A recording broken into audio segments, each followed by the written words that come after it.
Bueno, hermanos, vamos en esta noche a continuar en la serie de la primera carta del apóstol Pedro. Ya este es el mensaje número 23. Y el tema lleva por nombre el fuego de la prueba que viven los que tienen a Dios. El fuego de la prueba que viven los que tienen a Dios. Mensaje número 23. Y voy a pedirle que usted vaya a su Biblia en el capítulo 4 de la primera carta de Pedro, versículo 2 en adelante. El tema es el fuego de la prueba que viven los que tienen a Dios. Primera de Pedro, capítulo 4, versículo 2 en adelante. Amén. Bien. Amados, no os sorprendáis del fuego de prueba que os ha sobrevenido, como si alguna cosa extraña os aconteciese, sino gozaos por cuanto sois participantes de los padecimientos de Cristo, para que también en la revelación de su gloria os gocéis con gran alegría. Versículo 14. Si sois vituperados por el nombre de Cristo, sois bienaventurados, porque el glorioso Espíritu de Dios reposa sobre vosotros. Ciertamente, de parte de ellos, hablando de los impíos, Él es blasfemado, pero por vosotros es glorificado. Así que ninguno de vosotros padezca como un homicida, o ladrón, o malhechor, o por entremeterse en lo ajeno. Pero si alguno padece como cristiano, no se avergüence, sino glorifique a Dios por ello. Porque es tiempo de que el juicio comience por la casa de Dios. Y si primero comienza por nosotros, ¿cuál será el fin de aquellos que no obedecen al Evangelio de Dios? Y si el justo con dificultad se salva, ¿en dónde aparecerá el impío y el pecador? De modo que los que padecen según la voluntad de Dios encomienden sus almas al fiel Creador y hagan el bien. Padre, en esta noche venimos delante de ti confiando, Dios, que tú estás en este lugar.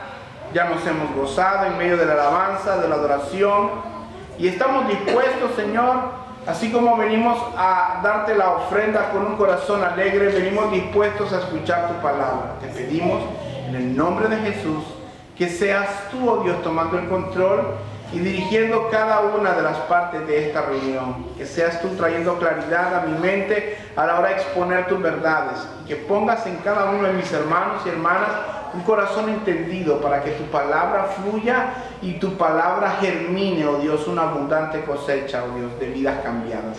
En el nombre de Jesús te damos gracias. Amén. Y amén. En esta sección de la carta, hermanos, que Pedro está tratando de desarrollar, podemos ver el tema que ha sido consecuente en toda la carta. Pedro ha estado hablando acerca de padecer por la causa de Cristo. En esta ocasión, él dice que no se sorprendan del fuego de prueba que os ha sobrevenido. Recuerden que esta epístola está en las epístolas que conocemos como universales o generales. Eso quiere decir que iba para todos los lectores. Entre ellos habían judíos y gentiles. El pueblo judío ya conocía estos asuntos porque durante toda su existencia han sufrido persecución. El pueblo judío, desde los tiempos de su fundación, ha tenido problemas. Incluso usted lee en Génesis, el capítulo 15, Dios le profetiza a Abraham de que van a padecer por 400 años en tierra de Egipto. Así que hay un montón de persecución a lo largo de la vida de los judíos. Pero al ser una carta universal, es una carta que también incluía a romanos y al pueblo gentil. Ahora, para un romano, un ciudadano romano, tener el beneficio de ser romano, habría un sinfín de oportunidades y de puertas. Para el tiempo antiguo, ser un romano era ser como hoy para muchas personas ser un gringo, ¿verdad? Porque americanos somos todos. Pero un gringo, un estadounidense donde va, le abren puertas. ¿Por qué? Porque él representa a Estados Unidos. Ahora, un romano en cualquier lugar del mundo tenía muchos beneficios. Hoy vamos a hablar acerca de lo que Pedro quiere explicarle a todas estas personas que no estaban acostumbradas a la persecución ni al señalamiento de los demás. El primer punto que vamos a ver es el fuego de la prueba. El fuego de la prueba.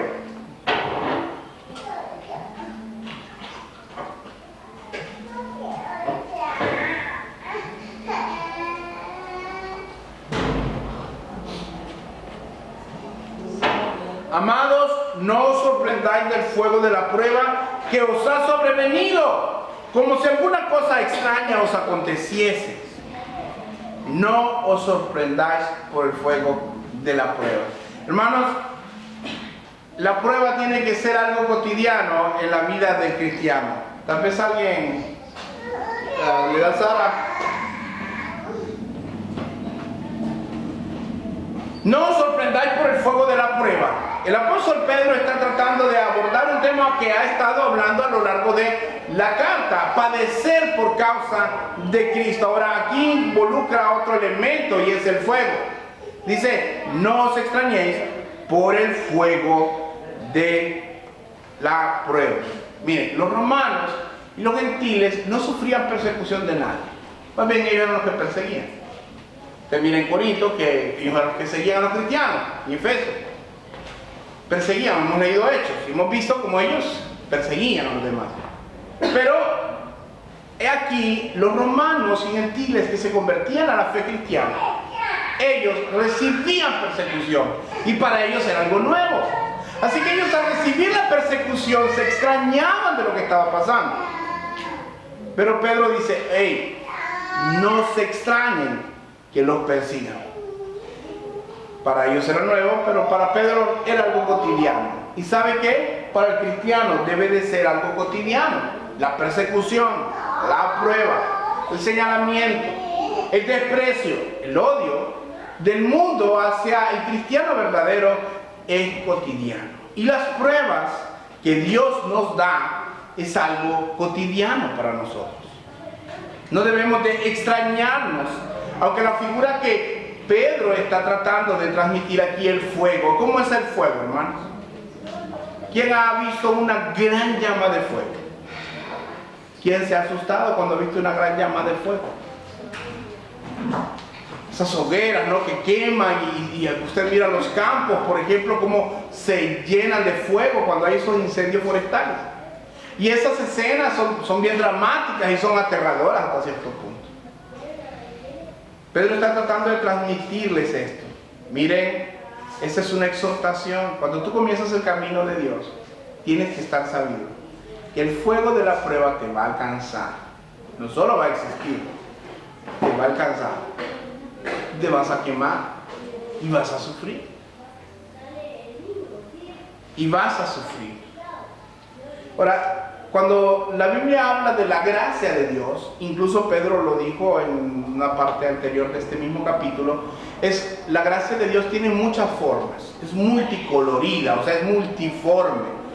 En uno se manifiesta de una manera, en otro se manifiesta de otra manera. Esa misma gracia es la que nos permite servirle al Señor, a unos en la predicación, a otros en la limpieza, a otros en el evangelismo, a otros con los niños, a otros con mujeres, a otros con jóvenes. En fin, la multiforme gracia de Dios es manifiesta en nuestras vidas y por eso podemos servirle a Él. Sin embargo, las pruebas también vienen en diferentes tipos de tamaños y colores. Lo que para la hermana puede ser una prueba, tal vez para la otra hermana no lo es. Lo que para una persona puede ser algo devastador, para otra es un juego de niños. La realidad es que las pruebas son dependiendo de la fe de cada uno de los cristianos. Porque Dios nunca va a permitir que tú pases por algo que no puedas soportar. Eso es una promesa de parte de Dios. Así que la prueba tiene como fin pulir tu fe.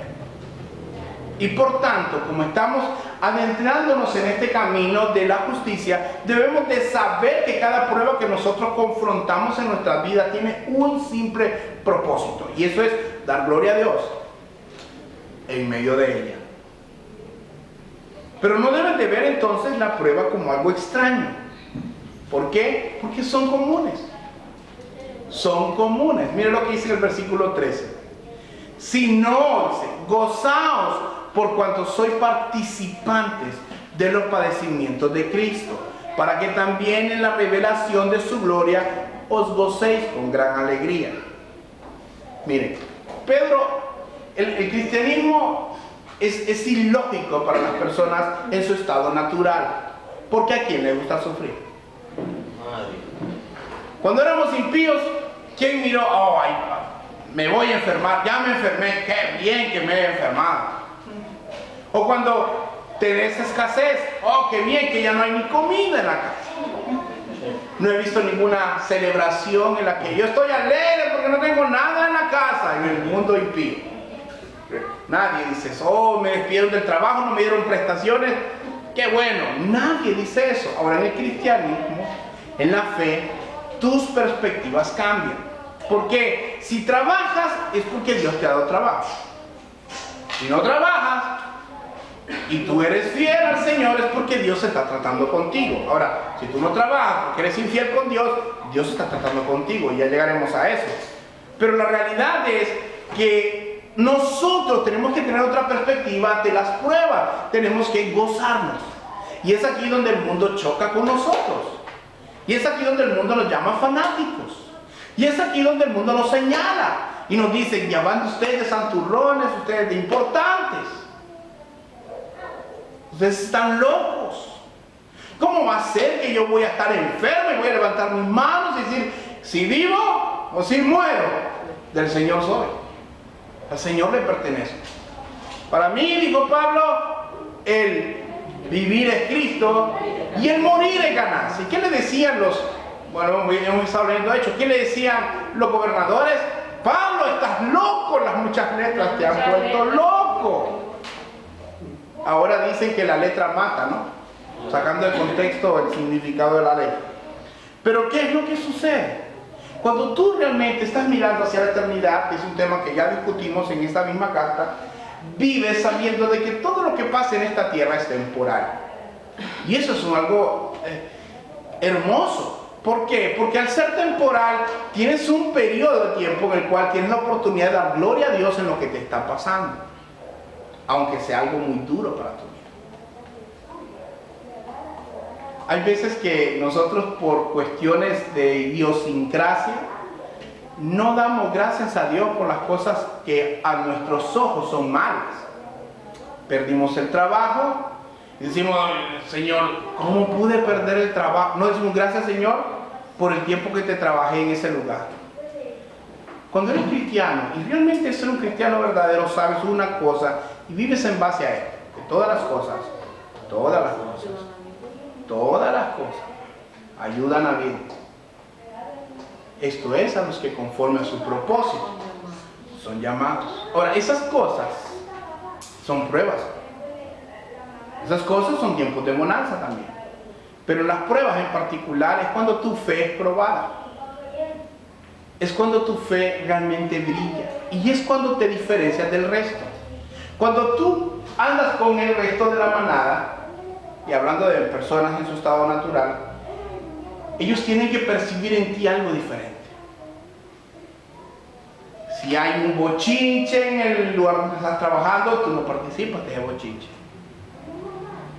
Si hay un problema, si están hablando ahí mal del presidente, tú te cierras la boca y te pones a orar por él. Tú eres diferente, o al menos estás llamado a ser diferente. Pero tienes que saber que el ser diferente va a traer persecución. La gente te va a cuestionar por eso. No vas a ser precisamente un billete de 500 lempiras que le caigas bien a todo el mundo, pero vas a ser alguien que importe allá arriba. Así que si sufres por la causa de Cristo, que así se llama, sufre por la causa de Cristo. Pero mantente firme. Mantente firme en el sentido de que Él pueda ver que mientras tú sufres, tú das gloria a Dios, tú das gloria a su nombre. Sé que todos tenemos diferentes tipos de pruebas en nuestras vidas. Para algunos será enfermedad, para otros será escasez, para otros será un mal jefe, para otros será una familia disfuncional. Todos estamos pasando por una u otra circunstancia. Pero la pregunta es, ¿cuál es tu conducta ante esta circunstancia? ¿Hay gozo en tu corazón en medio de la prueba o hay cuestionamientos? Porque el cristiano verdadero debe de gozarse en el Señor. ¿Sabe por qué? Porque Dios dijo que, yo entiendo que lo que nosotros sembramos con lágrimas, lo vamos a cosechar con gozo. ¿Cuándo? En el día de la redención total. Hemos sido redimidos por Dios el día que creímos. Pero eso no nos sacó de esta tierra y nos llevó a un plano donde ya no vamos a sufrir. Seguimos estando en carne. Todavía, si lo pica el mosquito del Zika, hermano, se va a enfermar. Algunos dirán, no, pero es que los cristianos no se enferman. No sé de qué Biblia han sacado eso, porque, bueno, Pablo estuvo enfermo, Epafrodito casi se murió, Timoteo tenía problemas estomacales. En fin, la Biblia nos habla de que la gente se enferma, aún en la fe. Sin embargo, aún en la enfermedad, usted tiene una gran oportunidad de darle la gloria a Dios. Y eso debe ser lo que lo motive a soportar la adversidad.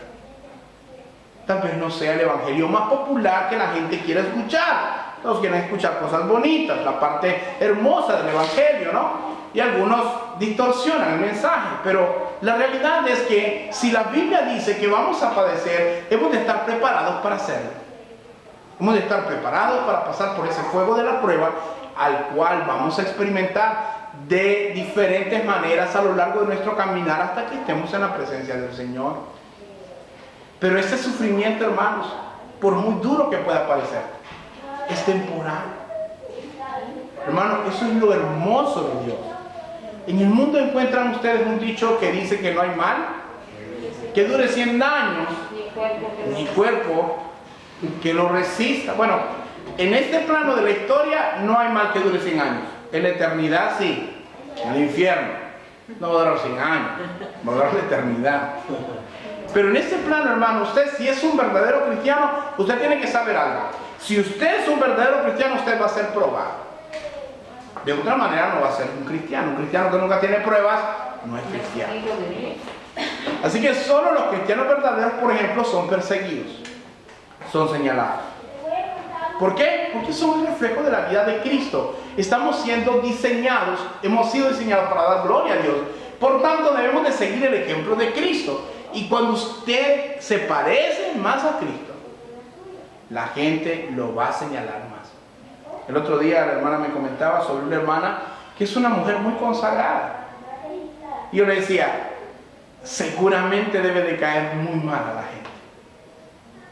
¿Sí? ¿Por qué? Porque los que no están consagrados, ¿cómo miran a los consagrados? Ya va vos. Vos solo de la Biblia hablas. Y empieza a molestar. Mire, y eso es bien natural. ¿Sabe por qué? Porque para Dios somos olor de su conocimiento. Pero para los que se pierden, somos olor de muerte. El asunto con esto de la persecución es que la persecución no solamente viene del mundo, hermanos. Viene de aquellos que están dentro de las congregaciones que todavía no se han convertido al Señor. Esos que causan divisiones y causan problemas dentro de la misma comunidad de la iglesia, de la manada, están atentando contra Dios mismo. Porque están causando problemas en la iglesia. En el mundo también he escuchado otra frase que dice que si no eres parte de la solución, es parte del problema. Ahora, la persecución que tú vas a experimentar o que tú experimentas por causa de la justicia de Dios te hace tener un compañerismo con Cristo a un nivel más grande del que tú te imaginas. ¿Por qué? Porque es fácil ser cristiano en las buenas, hermano.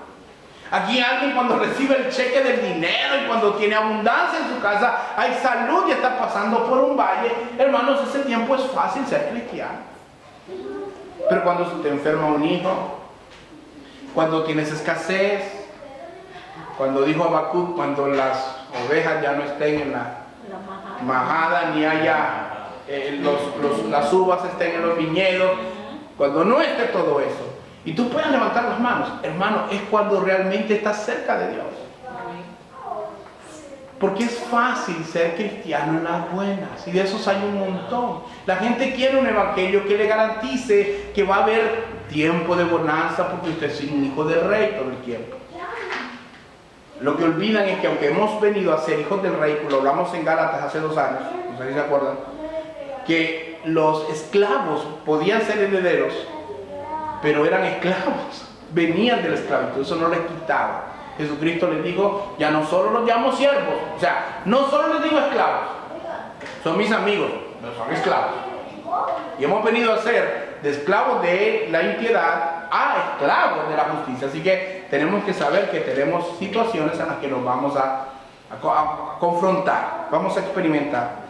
Pero cuando padecemos persecución por causa de la verdad, es cuando seguimos más de cerca al Maestro. Hermano, entre más consagrado esté usted, más se va a ensañar contra usted el enemigo. Se lo voy a repetir. Entre más consagrado esté usted, más se va a ensañar contra usted el enemigo. Tal vez usted mira que ahí tiene usted un tío que usted sabe que ese tío es perverso, es malo, le molesta que usted vaya a la iglesia cristiana, pero de repente se calma.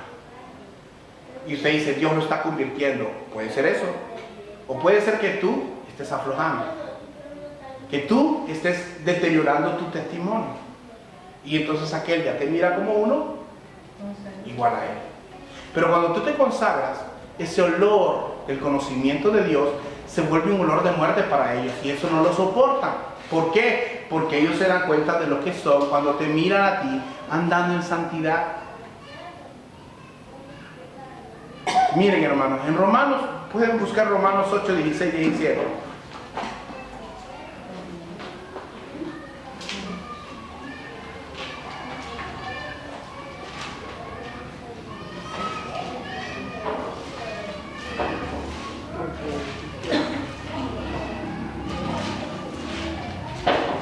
Amén. Romanos 8, 16, 17 dice, hermanos, el Espíritu mismo da testimonio a nuestro espíritu de que somos hijos de Dios. O sea, usted tiene que estar sabido que es cristiano porque el Espíritu Santo lo convence. El Espíritu Santo, no el pastor, no su esposo, no su esposa, no, el Espíritu Santo lo tiene que convencer. Soy cristiano yo, entonces el Espíritu Santo lo va a convencer. Veamos, ¿amo la justicia? Sí, gracias Espíritu Santo. ¿No amo la justicia? No me convertí. Y si hijos, también herederos de Dios y coherederos con Cristo. Qué lindo, hasta ahí todo hay avivamiento, ¿no? Pero ¿qué dice el resto del título? Si es que, ¿qué dice? Padecemos juntamente con Él, para que juntamente con Él seamos glorificados. Eso lo escribí yo, hermanos. La persecución es el camino a la gloria. La cruz es el camino a la corona. La persecución es el camino a la gloria. Y la cruz es el camino a la corona. Ahora, también en el mundo, y me venía esta frase cuando estaba haciendo el sermón, la gente dice algo como esto, que es una casa sin un niño es como un jardín sin rosas. ¿Han escuchado eso? Bueno, yo digo esto. Un cristiano sin pruebas es un cristiano sin cruz.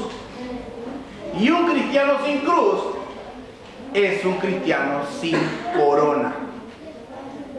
Un cristiano sin pruebas es un cristiano sin cruz. Y un cristiano sin cruz es un cristiano sin corona. Hermanos, la realidad es que vamos a padecer. Y el punto número 2, Pedro continúa explicándonos que no solo vamos a ser perseguidos, sino que nuestra actitud debe ser, punto número 2, bienaventurado el perseguido por causa de Cristo. Así que no solo vamos a ser perseguidos con un fuego de persecución o de prueba que podamos experimentar, sino que Pedro nos llama a que seamos bienaventurados el perseguido por causa de Cristo. En el versículo 14 en adelante dice, si sois vituperados por el nombre de Cristo, sois bienaventurados, porque el glorioso Espíritu de Dios reposa sobre vosotros. Ciertamente, de parte de ellos seré blasfemado, pero por vosotros es glorificado. Así que ninguno de vosotros padezca como homicida, como ladrón, como malhechor o por entremeterse en lo ajeno. Pero si alguno padece como cristiano, no se avergüence, sino que glorifique a Dios por ello. Glorifique a Dios por ello. Mire que dice, si soy vituperado por el nombre de Cristo, soy bienaventurado porque el glorioso Espíritu de Dios repose sobre vosotros. Esto quiere decir que somos verdaderos cristianos. ¿Por qué? Porque solo un verdadero cristiano es perseguido. Y solamente el verdadero cristiano se regocija y dice, bienaventurado soy. Soy un bienaventurado porque sí sufro persecución de aquellos que desprecian a Cristo. Hermano, la gente se va a burlar de tu fe, va a criticar tu fe, va a cuestionar. Y por eso tienes que procurar guardar tu testimonio para que no des lugar a que te acusen, para que tengan que inventar saca tuyo. Pero la realidad es que si tú andas consagrado, la gente te va a señalar. Y en ese momento tú eres un bienaventurado, porque tienes la oportunidad de dar gloria a aquel que pagó con su sangre por ti. Pero continúa enseñando a los lectores que los que rechazan a Dios, van a rechazar a los hijos de Dios, a los cristianos. En Primera de Juan usted mira que nosotros debemos de amarnos entre nosotros, pero el mundo nos va a aborrecer, porque el mundo no conoció a Dios. Así que cuando nosotros andamos en la fe, tenemos que saber que no podemos andar en el camino del Señor sin una cruz. No podemos decir, sí Señor, yo te seguiré, y ver la cruz de largo. Tenemos que tomar nuestra propia cruz, cargarla cada día y seguir al Señor. Y esa cruz, hermanos, recuerda que representa la muerte, una vida de negación. Si el grano de trigo, dijo Jesucristo, no cae en tierra y muere, no lleva fruto. Y si tú no estás dispuesto a entregar las áreas más torcidas y difíciles de tu vida, Dios nunca va a orar en ti. Y vas a ser un enano espiritual. Y todo te va a molestar. Y todo te va a causar rencilla. Y te vas a molestar no solo eso, que otros crezcan en la fe. Jesucristo decía, si alguno quiere venir en pos de mí, niéguese a sí mismo. Tome su cruz, ¿qué? Cada día. Y sígame. Así que este caminar es de todos los días. Tomar la cruz y seguir. ¿Y cuál es esa cruz? Bueno, para muchos puede ser de muchas maneras. Algún pecado que tienes que entregar. Alguna prueba que estás pasando y es difícil. Pero tienes que lidiar con algo todos los días. Tienes que lidiar contigo mismo. Y ese es el trabajo más difícil. Porque tú puedes decir, ay, el enemigo me quiere tentar. Sí, pero si tú te prestas, vas a caer en la tentación. Seguir a Cristo es una vida de negación. Y en la negación hay bienaventuranza, porque vas a honrar a Dios y eso va a dar gloria a su nombre. Y ese es el verdadero propósito para el cual fuiste creado, dar gloria a Dios. El problema está cuando nosotros no queremos dar gloria a Dios o queremos hacerlo a nuestra manera. Para mí sería mucho más sencillo predicar un evangelio de prosperidad, por ejemplo. Si es fácil y está de moda y el 80% de las iglesias predican eso, sería muy fácil inventarme por ahí algunas tácticas o utilizar algunos de los métodos que utiliza la gente para poder motivarlos y hacerlos a ustedes caer en el error. Y ahora ya sería muy difícil porque ya estamos muy bien enseñados, ¿va? Por el Espíritu Santo. Pero, sin embargo, hay muchas personas que conservan dentro de la misma congregación la rebelión, desde el pastor hasta la oveja más tierna. El pastor, cuando rehúsa predicar lo que la Biblia dice, cuando rehúsa corregir lo que la Biblia dice, está siendo un rebelde. Y cuando los miembros rehúsan a obedecer la palabra que Dios expone, rehúse a santificar su vida, cuando la Biblia le llama a vivir en santidad, está siendo un rebelde y quiere que le suelte algo muy duro. Quiero que lo subraye en su Biblia. El día que usted considere considere que no es tan rebelde o no es tan duro. Primera de Samuel 15, 23.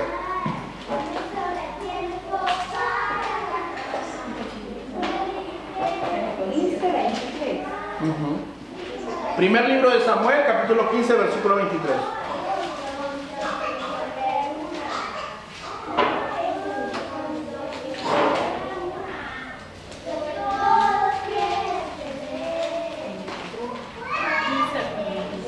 Amén. Primer libro de Samuel, capítulo 15, versículo 23, dice así. ¿Lo tenemos? ¿Ok? ¿Lo tenemos? Porque como pecado de adivinación es la rebelión. ¿Qué es un rebelde, hermano? Desobediente. Porque como pecado de adivinación es la rebelión, y como ídolos e idolatría, ¿la qué? ¿Quién es un obstinado, no? Quien no quiere entrar en sus pecados, pero que sabe que está haciendo algo malo y ¿qué? No lo abandona. Sigue. Nos volvemos tercos, hermano. ¿Y sabe qué pasa en la iglesia? A veces no queremos tocar esa área de nuestra vida. Queremos ser como Adán. Queremos echarle la culpa a Eva. Y si son solteros, pues a la serpiente. Porque siempre le buscamos echar la culpa a algo, ¿sí o no? Cuando decimos, es que el diablo me tentó. Y él va al diablo. Pero dice la Biblia que somos tentados conforme a qué? Dice a nuestra, no dice a la del diablo, dice a nuestras concupiscencias. Así que el pecado haya lugar en nuestros deseos. ¿Y por qué hay esos deseos en nosotros? Porque no los hemos tratado en oración, o por lo menos no lo suficiente. Yo quiero preguntarles algo, los que son padres aquí. ¿Alguna vez un hijo tuyo se ha astillado con una astilla de una espina o una astilla? ¿Sí o no? Tal vez. Si tu hijo viene aquí llorando porque se ha astillado, generalmente son los dedos que se astillan en una parte muy sensible. Y vienen astillados, y vienen, papá, mamá, me duele. Quítame esta astilla. ¿Qué hace el padre? Oh, ¿se lo deja ahí la astilla? No. ¿Qué hace? Quita. ¿Y cómo es cuando se lo quita? ¿Le duele o no le duele? Le duele. Pero al final hay un alivio. ¿No? A nosotros mismos cuando nos hemos tocado con eso. Pero ¿qué pasa entonces? Este ejemplo en la iglesia es que cuando tú tienes un pecado en tu vida y vienes a Dios, Dios no te va a mandar con la espina otra vez. Dios te va a tratar y va a ser doloroso el proceso, pero va a ser necesario. Pero por causa de Cristo tú tienes que despojarte inclusive de aquellos a quien más amas. A quien más amas. Hay personas que aman más a su esposa, su esposo, que a Dios. Idólatras. Personas que aman más a sus hijos que a Dios. Idólatras. Personas que aman más el dinero y el trabajo que a Dios. Idólatras. ¿Y qué dice la Biblia? ¿Cómo mira Dios la idolatría? Es una rebelión. Entonces, yo solo quiero que analicemos esto un momento. Si nosotros actuamos de esta manera, ¿podremos tener el favor de Dios en nuestra vida? ¿Podremos tener esos tiempos de refrigerio que Dios nos ha prometido? Dice, arrepentidos y convertidos. No, pero es que este ídolo no lo quiero dejar. Quédate con tu diosecito entonces. Es que esto miren, decimos esto, no lo puedo dejar. Bueno, si no lo puedes dejar es excelente. ¿Por qué? Porque ahora puedes ir a alguien que te lo va a quitar. Sí. No, sí, porque mira, no te puedo decir, es que no puedo abandonar este pecado. Ok, quítamelo, Dios.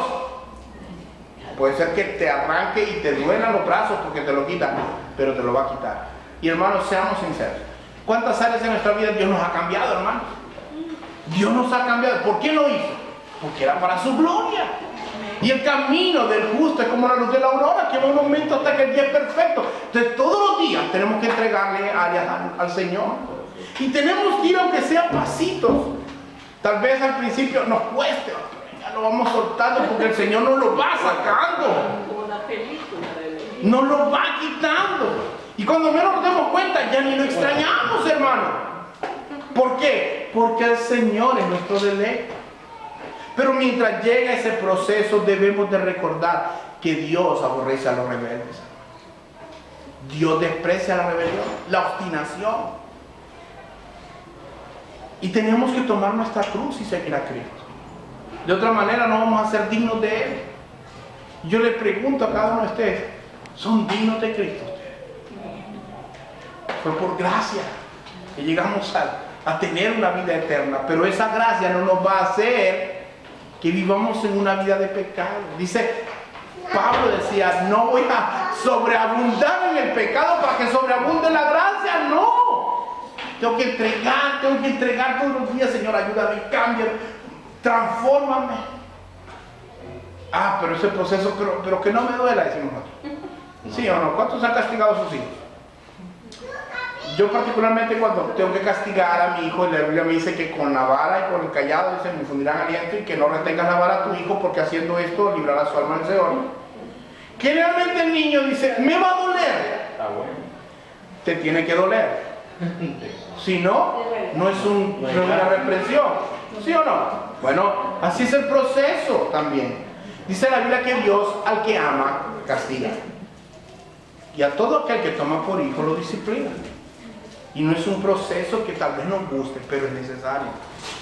Pero la enseñanza de Pedro es que el cristiano va a sufrir. Y va a sufrir de diferentes maneras, hermano. Va a sufrir porque el mundo lo va a señalar, va a sufrir porque el mundo lo va a aborrecer, va a sufrir porque va a tener pruebas que Dios mismo le va a permitir para sacar lo mejor de él. Va a sufrir dentro de la misma congregación porque todas las cabezas son diferentes. Todas las cabezas son diferentes. Ustedes son, pues, un cuerpo de Cristo, son una manada, disculpen la comparación, pero eso la Biblia dice que son ovejas. Y alguno dirá, oh, yo como amo al pastor.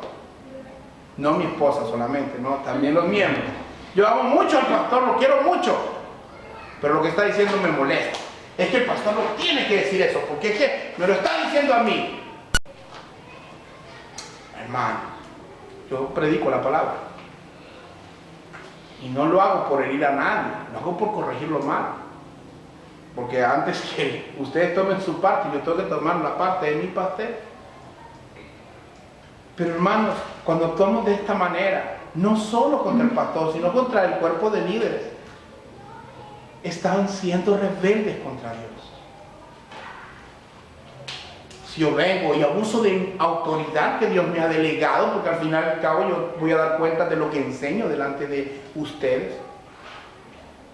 Si yo abuso de mi autoridad para abusar, digamos, de alguno de ustedes económicamente o de alguna otra manera, o hacerlos sentir un gusano, entonces yo estoy siendo el rebelde delante de Dios. Hermanos, usted va a sufrir de muchas maneras, pero yo quiero decirle lo que Pedro quiere transmitir también acá, que hay muchos que sufren por sus malas decisiones. ¿Escuchas? Malas decisiones. Si tú sufres por tus malas decisiones, no vengas y le eches la culpa a Dios. No vengas y digas, es que Dios dejó esto. Me gustaba, creo que la hermana hizo la comparación en el Congreso de Mujeres, hablando de que nadie le puso un puñal para escoger la persona que tienes a la par. Nadie dijo, bueno, este es el único que queda, agarrarlo. No, cada quien escogió. Y si escogiste en el mundo, hoy estás sufriendo las consecuencias de haber hecho esa elección. Pero si estás en el Evangelio y escogiste en el Evangelio a un impío, ya estando en el Evangelio, las consecuencias te van a alcanzar. Y eso es el tercer punto al que quiero llegar. Dice que el juicio comienza por la casa de Dios. El juicio comienza por la casa de Dios. Dice el versículo 17. Primera de Pedro 4:17. ¿Lo tenemos?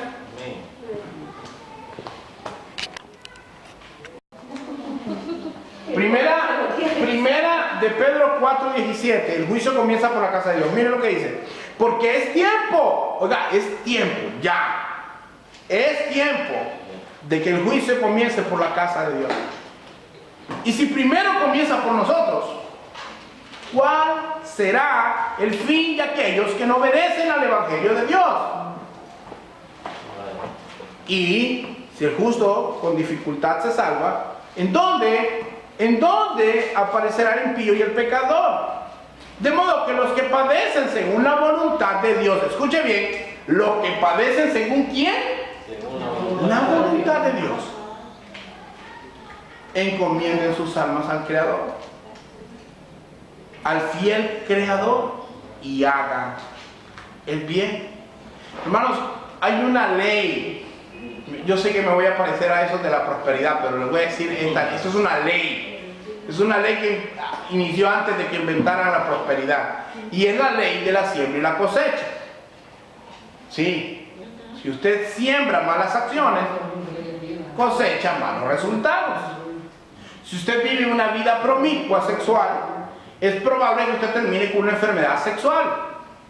Si usted viene y tiene una vida, tiene un despilfarro de dinero, no le eche la culpa a Dios si al final del mes no tiene cómo pagar. Todo lo que usted siembra, eso cosecha, dice la Biblia, Gálatas capítulo 6, versículo 7. No os engañéis. Dios no puede ser burlado, porque todo lo que el hombre siembra, eso cosecha, eso segará. Así que si tú vienes a la iglesia y vienes con una actitud que ya está cantando la hermana y la hermana le gusta mucho la música pentecostal, a mí particularmente me gustó mucho la alabanza, lo que alcancé a escuchar. Y viene usted y dice, ya viene con un sentido de que si va a cantar la hermana tal, no voy, o voy a llegar tarde. Porque es que la hermana nos pone y se emociona alabando al Señor y yo no quiero, yo no soy así, hermano. Si tú vienes con esa actitud y la reunión termina y todos van diciendo que lindo estuvo el culto y tú eres el que va a decir, no, a mí no me gustó, a qué largo predicó el pastor.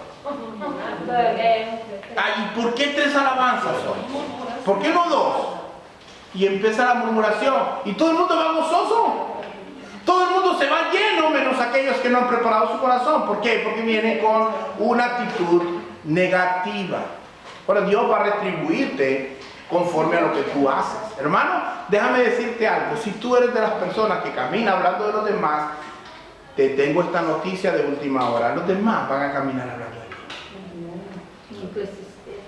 Eso es lo que estás sembrando, lo que vas a cosechar.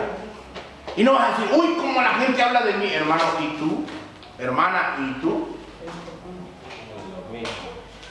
Entonces, ¿qué es lo que sucede? Hay un juicio para la casa de Dios. Comienza desde la casa de Dios.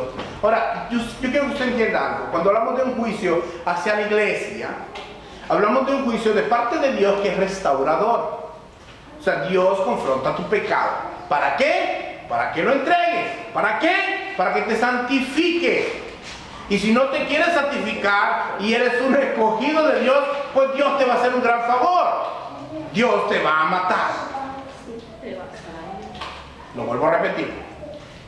Si tú persistes en mantener tu pecado y eres un escogido de Dios, Dios te va a matar para llevarte, porque a Dios le interesa más tu alma a que sigas difamando su nombre. Quiero decirle algo. ¿Por qué digo, oye, pastor, por qué dice eso? Bueno, acuérdese, no voy a entrar tanto en el tema, pero ¿se acuerda cuando David y Natán?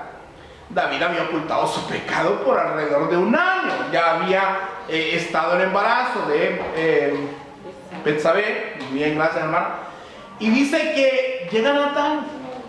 ¿Se acuerdan cuando hablamos del don de profecía? Y le preguntó y le hace toda una conversación y David dice, tiene que morir ese hombre. Bueno, ese hombre eres tú. Y él dice, he pecado contra Dios. Hay un arrepentimiento. 1 año, hermano. Y el hombre conforme al corazón de Dios Si Él lo hizo, imagínense nosotros, viles pecadores. ¿Qué hizo ese hombre? Dice que vino y le dijo Natán, no morirás. ¿Cómo? No morirás. Sí, no morirás. ¿Por qué? Porque Dios se lo iba a llevar. La Biblia habla inclusive en la primera carta de Corintios de que algunos duermen porque tomaron mal la cena del Señor, porque no discernieron lo que representaba partir el pan en la mesa del Señor, y al final Dios se los llevó mejor. Dice que algunos duermen ya por esta causa, la desobediencia. Entonces, ¿qué sucede? Si somos desobedientes y estamos con un pecado y nos queremos entregar, o venimos y queremos persistir en lo mismo, ¿sabe qué va a pasar? Si somos escogidos de Dios, Dios nos puede acabar. Primero nos va a reprender, porque el juicio no llega así. Dios empieza con una exhortación. Hermano, hermana, corrija esto, mire, la Biblia dice, corríjalo. Luego va a venir otra gente y te va a decir lo mismo, porque Dios es bien misericordioso, hermano. Yo le doy gloria a Dios de que Dios es misericordioso, que Dios no nos trata con ira, sino con misericordia. Y en ese momento, y venimos y dicen, no, pero yo voy a seguir en mi pecado, y voy a seguir en mi pecado. Bueno, al final puedes pasar un montón de cosas, y si te rehusas, Dios termina llevando. Yo no sé si estás buscando un boleto rápido al cielo. No te digo esto para que sigas en rebelión. No te digo para que sigas en rebelión. Yo te digo esto para que analices el porqué de algunas situaciones en tu vida. Analiza cómo está tu vida delante de Dios. Si miras que hay muchas áreas en tu vida que están mal, pídele a Dios discernimiento. Señor, ¿en qué te estoy fallando? Ábreme los ojos, ayúdame a ver y a entregarte mis pecados, aunque yo los quiera abrazar. Hermano, esa es la realidad. ¿Por qué? Hay un juicio también para la iglesia. ¿Qué sucede con una iglesia que no corrige el pecado? ¿Qué va a pasar con una iglesia que no corrige el pecado? ¿Quieren que les diga algo tremendo? Va a estar llena de gente. Va a estar llena de gente. ¿Y cómo va a estar esa gente? ¿Quieren que les diga algo? ¿Quieren que les diga algo? En la iglesia de Corinto, ¿se acuerdan de la iglesia de Corinto? Leímos Corintios, ¿no? 1 Corintios. ¿Se acuerdan cuando leímos en 1 Corintios? En el primer capítulo Pablo dice, ustedes no tienen necesidad de ningún don. O sea, hay lenguas, hay sanidades, hay milagros, hay dones de poder, hay de todo aquí, pero sois unos carnales. Sí, ¿qué le dijo? ¿Por qué? Porque cuando decís yo soy de Pablo, yo soy de Apolo, yo soy de Pedro y yo soy de Cristo, ¿acaso está dividido Cristo? ¿Por qué? Porque eran unos sensuales, vivían de sus emociones. Entonces, ¿qué pasó? Hubo todo un proceso. ¿Cómo les habló Pablo? No, así se van a convertir. Primera de Corintios es una carta dura, hermano. Creo que si alguien nos escribiera a nosotros de esa manera, algunos lloraríamos. Yo lloraría si me escribieran de esa manera. Al final, ¿qué sucedió? Se corrigieron, hermanos. En la segunda carta, él se alegraba porque habían atendido, y la pueden leer ustedes, lo que habían hecho de la primera carta. Había pasado un tiempo y se habían corregido. Pero ¿qué pasa? Hay un juicio para la casa de Dios. Y una iglesia está llamada a hacer ¿qué? Columna. Evaluar la verdad. Y si en una iglesia se permite el pecado y abunda, y el hermanito por aquí, la hermana por allá, y no hay que decirles nada, porque es que si les decimos algo se van a ir, y si aquí también, y aquí, mejor que se estén, que Dios nos toque. ¿Sabe qué va a pasar? Va a haber un enjambre, hermano. Es como cuando usted mira un panal y empieza a ir una vez y empieza a mezclar y después salen otras y salen y empieza, cuando me dan cuenta que era avispero. Hermano, eso es lo que pasa. Las iglesias se fraccionan y se dividen porque no se corrige el pecado. Y son estas frases las que suenan. Es que el pastor no le dice nada porque es el papá. Sí, y eso es muy serio, porque a veces esa afinidad nos impide decir las cosas a la gente. No le dice nada porque es la esposa. Somos hijos del pastor, miren cómo andan. No les dice nada, y sí o no. Muchas iglesias, la gente, ustedes, yo espero que no sean ustedes de ellos, pero si han escuchado otros miembros de otras congregaciones dicen eso. Bien, el pastor a todo el mundo le dice las cosas, menos a los hijos. A todo el mundo le reprende, menos a los hijos. Los hijos pueden andar perversos y no les dicen nada. ¿Y qué causa eso? División. Y viene un juicio. ¿Qué pasa con la iglesia? Empieza a desfallecer espiritualmente. No sé si lo que diga tal vez va a sonar arrogante. Yo quiero decirles que no es mi intención que suene arrogante, porque yo particularmente creo que no somos mejor que nadie. Pero yo creo que Dios va a desatar dones en esta iglesia. Dones que han estado amarrados. Dios va a levantar tal vez personas que nosotros ni nos imaginábamos, en áreas que nosotros ni pensábamos. ¿Pero por qué? Porque se va a corregir también lo malo de estas personas. Y porque van a ser sencillos y van a decir, sí, es pecado, perdóname Dios, ahí van a seguir adelante y Dios los va a levantar. De maneras más fuertes de las que nosotros nos podemos haber imaginado. Y cuando le digo que Dios va a desatar todo el hecho, yo estoy seguro de eso. Pero no viene tiempo de avivamiento sin tiempos de persecución o tiempos de adversidad. Y esta iglesia hace poco pasó por momentos en los que se tambalearon. Nos hemos tambaleado, nosotros tenemos un tiempo de disciplina casi todo, bueno, algunos acá. Pero ya estamos, seguimos caminando. Es un proceso, y yo particularmente, yo estoy en un proceso, y yo puedo decir, Dios se está tratando conmigo de una manera especial en un área que no voy a decir hasta que ya esté confirmado, pero le decía al Señor, Señor, si es cierto tal cosa, ¿qué pasa? ¿Qué pasó? Y digo, Señor, ya me pongo preocupado, pero es más seria. Y digo, Señor, prepáranos. Y si me está pasando a mí, le va a pasar a cualquiera de ustedes. Y Dios los va a levantar con diferentes dones, diferentes talentos. Pero va a haber un juicio si nosotros no entregamos nuestros pecados. Va a haber un juicio si nosotros tapamos el pecado. Va a haber un juicio si nosotros no nos ponemos a cuentas con Dios. Y de repente vamos a orar y vamos a estar secos. Vamos a venir a la iglesia, como les digo, y va a estar todo el mundo gozoso. Y nosotros vamos a estar viendo esto. Y entonces de repente, mire, hoy me gocé, yo me gocé. Para mí particularmente, la hermana gozarse de esa manera es nuevo. Pero me gocé porque se gozó. Amén.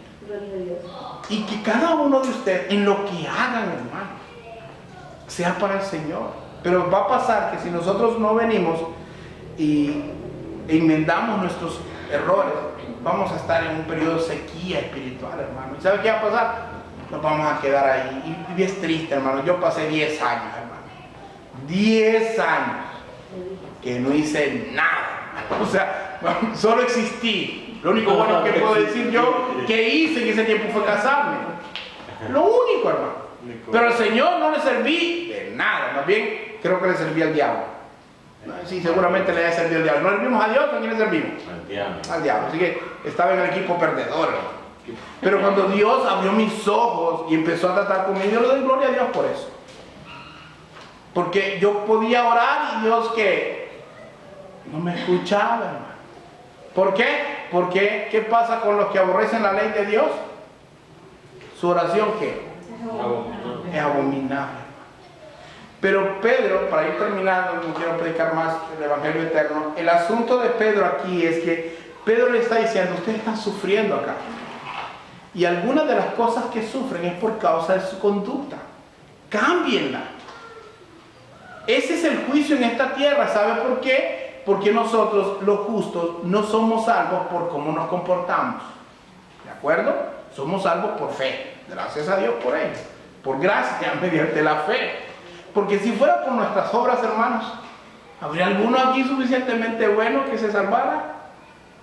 Creo que sería más fácil que a todos nos echaran un saco y nos tiraran de solo al fuego. ¿Para qué están esperando tanto? Tírenos. Nadie se salvaría, hermanos. Pero el justo, como dice, con dificultad se salva. ¿Por qué? Porque tiene que entrar rendido al Señor. Ay, eso es lo glorioso, hermanos. Cuando tú te rindes a Dios, Dios te salva. Pero ¿qué va a pasar con aquellos que desprecian a Cristo? ¿Qué dice la Biblia? Van a padecer un tormento eterno. Y cualquier cosa que usted pase, aunque sea duro en la congregación, duro en el camino del Señor, sepa una cosa, va a pasar y usted va a seguir adelante. Y va a ir hacia el cielo, hacia la eternidad. Y aquí es donde usted se gana los galardones. Para terminar, dice que en el versículo 19, de modo que los que padecen según la voluntad de Dios, si los que padecen según la voluntad... Ahora yo quiero preguntar, ¿todos padecen según la voluntad de Dios? ¿Todos los cristianos padecen según la voluntad de Dios? No, como siempre sabemos, por nuestra tradición. ¿Y la voluntad de Dios es qué? Sí, tomamos una maldición, ¿cuál es la voluntad de Dios? Corregirnos, restituirnos. Entonces la voluntad de Dios es que nos santifiquemos.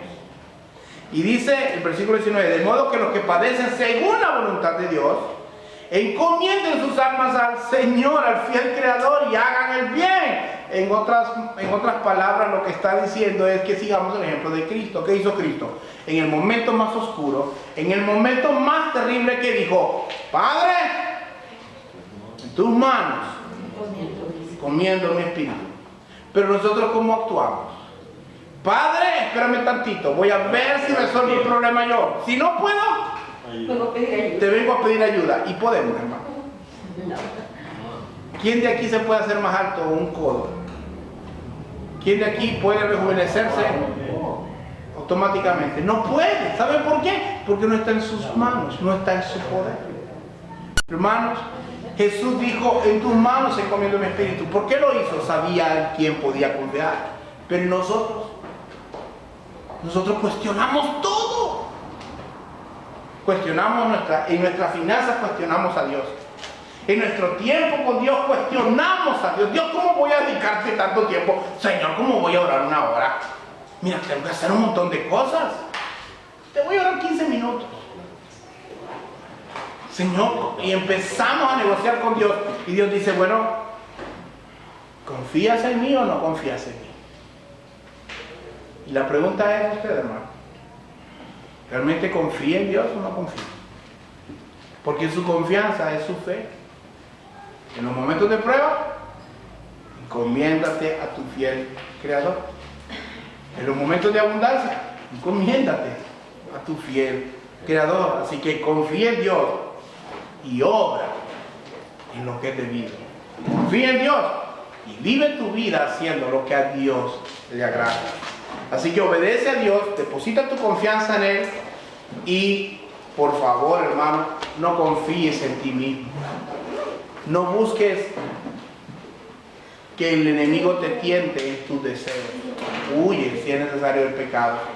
Pero por favor, cuando tengas los tiempos de prueba, cuando vengan, porque van a venir, no los mires como cosa extraña. Si tienes a Dios, los tiempos de prueba van a venir. Pero tu disposición tiene que ser: en tus manos encomiendo mi vida, Señor. Ayúdame. No permitas que trate de resolver las cosas yo. Ayúdame, dame sabiduría, dame entendimiento. ¿Qué quieres que haga, Señor? ¿Cómo quieres que lo haga, Señor? Y en ese método vamos a crecer. Y vamos a crecer espiritualmente. Póngase de pie, hermano, vamos a orar.